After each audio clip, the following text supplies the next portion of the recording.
Our next composer, Arnold Bax, was born into a wealthy family in 1883.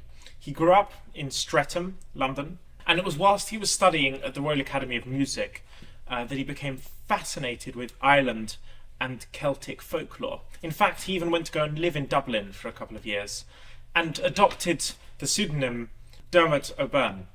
He also composed poetry and composed a lot of music, and his interest in the viola was aroused whilst he was a student at the Royal Academy of Music. Bax was absolutely fascinated by Lionel Tertis, and so much so that he straight away decided to write a concert piece for Tertis, which is crammed with all sorts of different ideas, overflowing music with chromaticism and virtuosity, and that's what we'd like to play you a short excerpt of today. But he also wrote a lot of other pieces, including a brilliant sonata, a trio, which includes flute and harp, and the legend for viola and piano. I think you'll probably hear the Irish inspirations in his music. So whilst you're listening to this piece, imagine Dermot O'Byrne.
Arthur Butterworth was born on the 4th of August 1923 in New Moston, Manchester, starting music as a choir boy, but it was the sound of the brass band in a park which fueled his lifelong musical passion.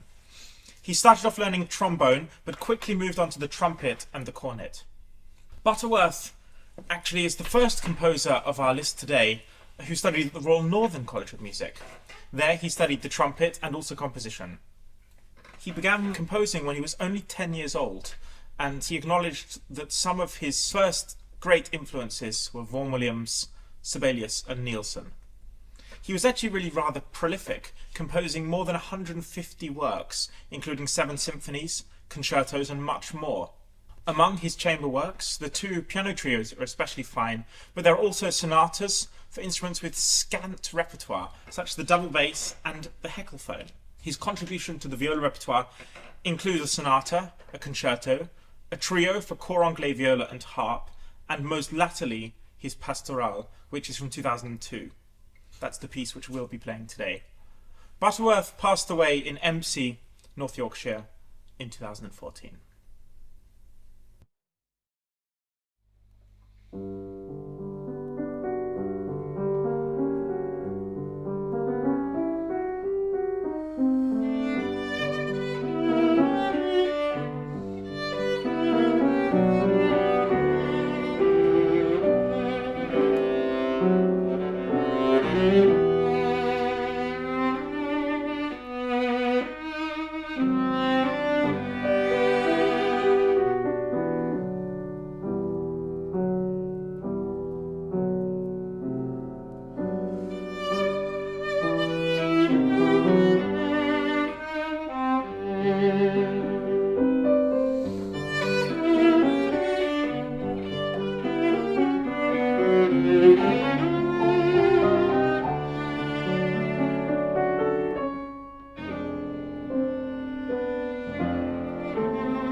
I am delighted to introduce you to Martin Outram, Professor of Viola at the Royal Academy of Music, violist of the Maggini Quartet, and a guru of British viola music. Martin was also Timothy Ridout's teacher at the Royal Academy. He will be introducing you to four more composers: Alan Richardson, William Alwyn, Alan Rawsthorne, and Watson Forbes. The Scottish pianist and composer Alan Richardson was born in Edinburgh in 1904 and died in London in 1978. In 1929 he came to London to study at the Royal Academy of Music, and there struck up a friendship with Watson Forbes, the violist, with whom he shared his harmony teacher Theodore Holland. Alan Richardson studied the piano with Harold Craxton, a famous teacher whose daughter Janet was to become an equally celebrated oboist, and who Alan was subsequently to marry. In 1949, Alan wrote a viola sonata dedicated to Watson Forbes and wrote, "This is to commemorate many happy occasions and 20 years hard work. Let's look forward to the next 20 with the hope of spring eternal." They performed the piece for the first time that year, 1949, and broadcast it the following year for the BBC's Latin American service. Sadly, they only made one recording together. That was Richardson's beautiful little miniature Sussex Lullaby, but they performed his other miniatures, including Intrada and Autumn Sketches, many times over the years. William Alwyn was born in Northampton in 1905. His father was a greengrocer who ran a shop with the rather wonderful name of the Shakespeare Store. Apparently, if you bought your vegetables and your fruit there, you'd come away with them wrapped up in paper bags which had quotes from the Bard printed on them. At that time, Northampton was regarded as the centre of the shoemaking industry in the UK, and it was from a local cobbler that the young William had lessons on the piccolo. At only 15, William was enrolled at the Royal Academy of Music and twice a week would travel down to London for lessons there. His early professional life was spent as a flautist in the London Symphony Orchestra, but he went on to develop an extremely varied career as a conductor, as a music administrator, as a professor himself at the Royal Academy of Music, teaching composition there. And of course, he was extremely widely known as a composer of symphonies, concertos, nearly 200 film and documentary scores, and a vast amount of chamber music. He played in a trio called the Celtic Trio with the viola player Watson Forbes and his pianist Alan Richardson, and they broadcast light music for the BBC. It was for Watson Forbes that he wrote several of his beautiful viola pieces. They're always extremely well crafted, very sensitive for the instrument. William Alwyn spent his final years living very close to Benjamin Britten along the coast in Suffolk. One of my favourite stories relates to the sonata by Alan Rawsthorne. I was introduced to this work by my teacher, John White, whose own teacher, the famous Scottish violist Watson Forbes, had himself been a crucial link in a quite remarkable story.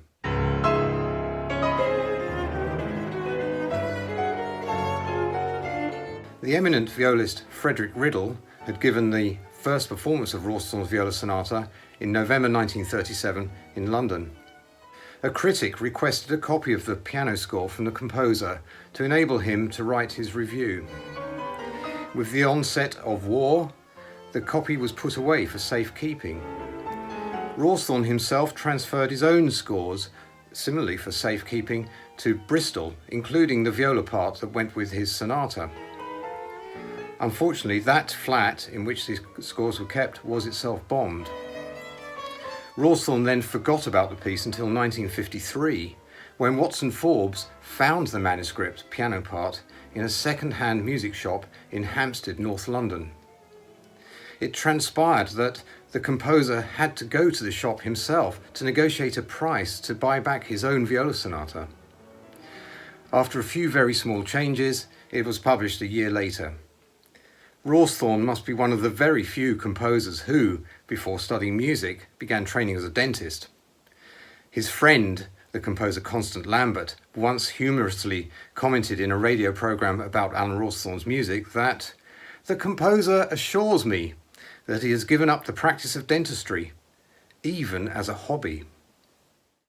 Watson Forbes is regarded as one of Scotland's most eminent viola players. He was born in 1909 in the small East Coast cathedral city of St Andrews, perhaps best known these days for its golf tournament and its university. He studied in London the violin with, amongst others, the famous player Albert Salmons, and in 1930 decided to further his studies in Czechoslovakia with the very famous pedagogue Otakar Shevchik. He returned to London and took up the viola, having lessons with a well-known chamber musician and freelance player Raymond Jeremy, himself a student of Lionel Tertis. Watson Forbes had some lessons with the great Tertis, but by his own admissions, these were, quote, not very successful. Nevertheless, he went on to carve out a very varied and versatile career, which spanned a long period. Initially, he played in West End theatre orchestras. He went on to be a member of the newly formed London Philharmonic Orchestra. He also played for a time in the London Symphony Orchestra, and during the war years was a member of the star-studded RAF Symphony Orchestra, whose members numbered some of the finest freelance players on the scene at the time. Alongside all these orchestral activities, he was well known as a member of several eminent chamber ensembles, not the least of which was the Stratton Quartet, which became the Aeolian Quartet in 1944. And as if that wasn't enough, he also was frequently heard as a solo player. Many new works were written specifically for him. He made some very, very fine recordings. The recording of the Bliss Sonata particularly comes to mind, a very difficult sonata. And in 1956, he was the soloist in the first performance of John Greenwood's new viola concerto at the Henry Wood Promenade Concerts. So all in all, he was extremely busy throughout his playing career and very, very widely known. As if that wasn't enough, he somehow managed to find time to make a huge number of arrangements for viola particularly, but not just viola, also violin and cello. And as an arranger, his name was literally known all over the world. In fact, when the great viola virtuoso William Primrose went to Japan to take up a teaching post, to his chagrin, he discovered that the name of Watson Forbes was far better known than his own. Forbes finished his working life as the head of music for BBC Scotland, a post which he took up in 1964. And so in his retirement, he really could look back on an extremely versatile, long career, leaving behind him a huge legacy. Nicola Aronowitz, Cecil's wife, and 2 children, Sebastian and Tamsin, remember their husband and father. He had a wonderful career. I don't know how he managed to fit it all in, but he belonged to many different chamber music groups, including the Melos Ensemble, which he co-founded. He was the 5th member of the Amadeus String Quartet whenever they played the quintet repertoire. He led the violas in the English Chamber Orchestra for many years, and also the London Mozart players. And in the late 1940s, he met Benjamin Britten for the first time. And from 1948 until his death, Cecil appeared at every single Alba festival. Benjamin Britten had a high regard for him, and just before his death, Benjamin Britten's death that is, he rewrote the Lacrimée for viola and orchestra, and he dedicated that to Cecil. The 1950s, 60s and 70s, up until his death in 1978, were the busiest decades in Cecil's career. He had, of course, lost 6 years during the course of the Second World War. He spent the war years in the army, but left music completely behind him. After the war, he returned to the Royal College of Music to complete his studies, and this is when he switched to the viola. As his performing career got underway, so did his teaching. He somehow managed to keep up many hours of teaching every week alongside all the performing and touring. His teaching career started at the Royal College of Music, where he was invited straight back to teach on leaving, finishing as a student in July, starting as a professor in September. He was a dedicated teacher, and as with everything he did, he threw himself wholeheartedly into it. He smoked heavily, not so unusual back then, and his teaching rooms famously were always a complete fog of smoke. Stories of him flicking ash into the F-holes are probably not true. More likely he would pick up his bow to demonstrate, forgetting to put his cigarette down, so ash would fly everywhere. In 1973, the Royal Northern College of Music was formed. John Mandel was its first principal, and he invited his old friend and colleague Cecil to be the first head of strings. This meant that Cecil was at last able to give up some of his hectic playing and touring life and lead a more settled existence, doing what he loved, teaching and helping students on their way. Cecil died in 1978 in hospital in Ipswich. He had been performing at Snape Malting's the evening before with colleagues from the second string quartet course, and in the middle of playing the Mozart string quintet in C, he collapsed on stage, falling onto his viola. So the last sounds he heard were those of Mozart, which I have always thought to be very appropriate. Memories of music making at home are very vague, if there are any. I do kind of remember there being music stands brought out and musicians coming in, and there was always this really warm atmosphere. I mean, I remember that very clearly. The music making was often abroad, or certainly elsewhere.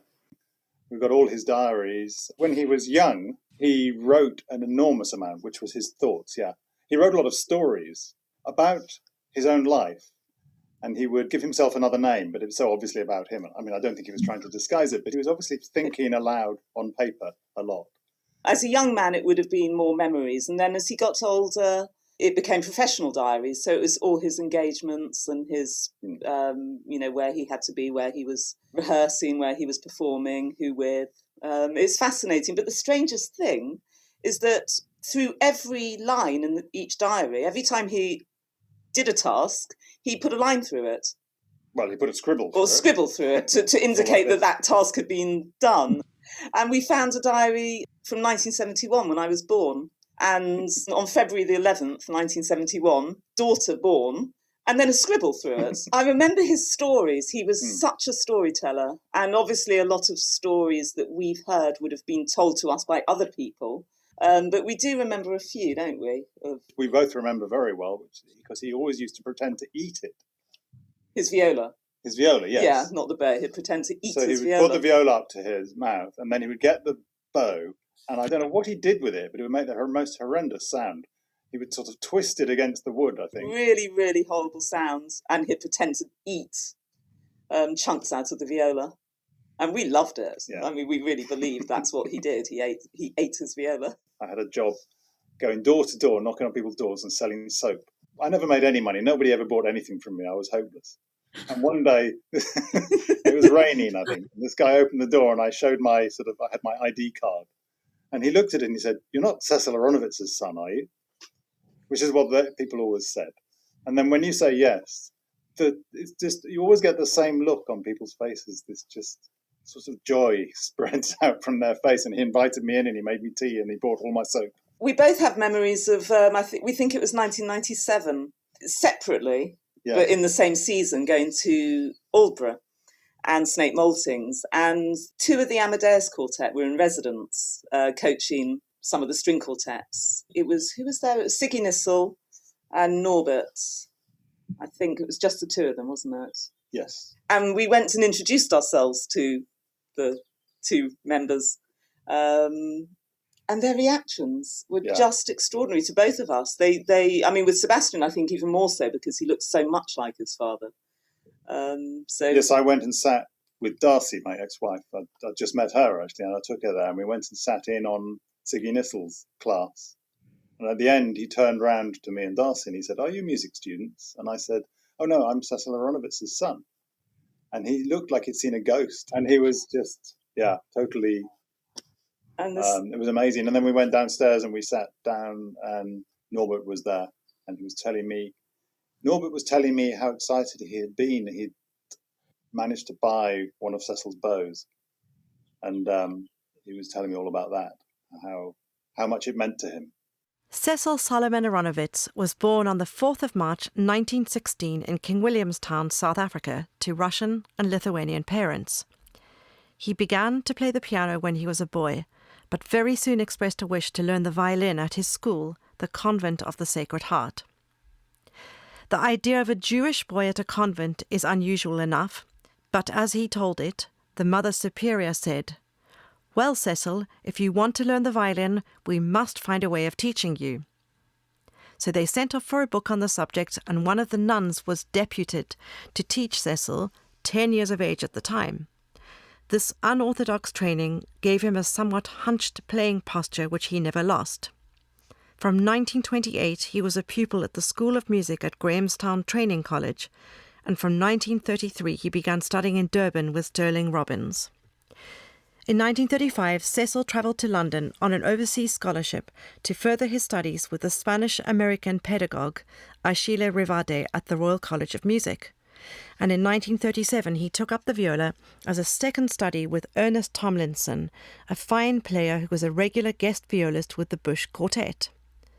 Rivade died in 1939, and Cecil's course of study was even more seriously interrupted by war service, latterly in the Intelligence Corps. When he returned to the Royal College in 1946, he felt unable to recapture his form as a violinist. So for £25 he bought the viola which he would use for the rest of his career, and his change of direction quickly brought recognition in the 1947 Cobbett Prize for Chamber Music. In 1948, Cecil started a 25-year stint of teaching at the Royal College and a 30-year collaboration with the Amadeus Quartet, one of the three great leitmotifs of his career. First violinist of the Amadeus Quartet, Norbert Breinen, said of Cecil, "When we started to play quintets at a very early date, we played with all sorts of people, very good players, but in the end we stuck with Cecil because in some way he suited us. He was very musical, and sometimes it felt as if he was a fifth member of the quartet." Second violinist, Sigmund Nissel, was even more definite about that. "We regarded Cecil as literally a fifth member of the Amadeus. He was extremely kind and a very good musician, although he refused to play on good instruments, and it was a joy to be in his company. I remember with particular pleasure the children's parties he gave for the children of the various musicians, especially at Christmas. He dressed up as Father Christmas." Norbert said of Cecil's viola, "It was a very ordinary instrument, and he was proud to tell you that his fiddle case cost more than his instrument." The various members of the Amadeus Quartet kept trading up until they were all playing on Strads or Del Jesus, but Cecil doggedly kept to his own viola, and even when he had to borrow an Amati because his instrument had come unglued, he did not like it. Nor did he really enjoy playing the Frank Bridge viola that Britain lent him. The point about his viola was that it worked for him, and he made a splendid sound on it. Various attributions were attached to it, and it still bears the label saying it was made by David Tekla in 1730. But the latest wisdom from Charles Beer is that it is mid-18th century French. A Cecil story concerning the Amadeus may be apocryphal, but I've asked all the survivors about it, and none of them has denied it. As you probably know, the Amadeus Quartet used to fight like cats and dogs in rehearsal. They were rehearsing with Aronowitz for a tour which would include some quintets, and things were getting a bit tense when the guest violist had the temerity to point out a slight flaw in one of his colleagues' playing. Whoever it was, and I suspect the late Peter Schidloff, rounded on him and exploded. "Why should you have anything to say? You play like a pig." Whereupon Cecil quietly got up, put his viola in its case, and left. A few days later, first violinist Norbert phoned him. "Cecil, about that tour?" Cecil's reply, "You don't want me to play, I play like a pig." "But my dear fellow, we all play like pigs. Now about that tour." In 1951, Cecil began teaching viola and coaching chamber music at William Gluck's Bryanston Summer School, which moved to Dartington in 1953, and with which he was involved for 20 years. From 1960 to 1962, he led the violas in Menuhin's Bath Festival Orchestra, and in 1963 he formed a duo with the pianist Nicola Grunberg, whom he married 4 years later. They had 2 children, Sebastian and Tamsin. Hugh Maguire recalls Cecil as the most wonderful viola player, always with a gorgeous sound and an incredibly busy man racing around helping people. I've been lucky enough to have Cecil's unique viola since the 27th of December 2003. It came to me via a set of rather tragic circumstances that go back all the way to 1978. Cecil Aronowitz collapsed on stage whilst playing Mozart's C major string quintet with students and staff from the Britton Piers School at Snape Maltings, Aldborough, on the 6th of September 1978. He never recovered and died in hospital the next day in Ipswich. His viola was terribly damaged as he collapsed, and for many years the broken instrument remained with Charles Beer, who lovingly pieced it back together again. It was in 1983 when Eric Rycroft, an ex-student of Cecil's, also a South African and a student who had studied with Cecil at the Royal College, approached Nicola Grunberg and asked if he could buy the repaired viola. He duly took possession of the instrument, travelled back to South Africa and adored playing on it for many years. It was in 2000 when Eric had a tragic motorbike accident and injured his left hand and arm, resulting in him no longer being able to play the viola. Eric was devastated and quickly sent the viola to his sister Anne Rycroft, who was at the time a violist in the London Philharmonic Orchestra. She very sadly passed away from cancer in November 2003, and unbelievably I called Eric on Christmas Day 2003 and he quickly said to me, "Louise, my viola is waiting for you in London. Go and get it." My dear friend Michael Fryan took me to fetch the viola that has undoubtedly changed my life on the 27th of December 2003. And well, the rest, as they say, is history. I was not quite sure how I might be able to continue the legacy of Cecil's viola the first few years after it came to me. My first idea was to write a book about Cecil and his incredible journey with his viola, but somehow this did not quite seem to be the right thing. It was over 10 years after acquiring Cecil's viola when I founded the Cecil Aronowitz International Viola Competition for violists aged 21 and under, launched at the Royal Birmingham Conservatoire. Thus far, the competition has been held 3 times, 2014, 2017 and 2021. The next iteration is set for the 19th to 25th of January 2025. Timothy Ridout was the inaugural winner in 2014, aged 19, who has gone on to forge an international solo career, adding the accolade of becoming the first ever British winner of the Lionel Tertis International Viola Competition in 2016. In fact, the proof is in the pudding here. It is the sound of Timothy Ridout that is resonating across this documentary, telling the story of Cinderella No More.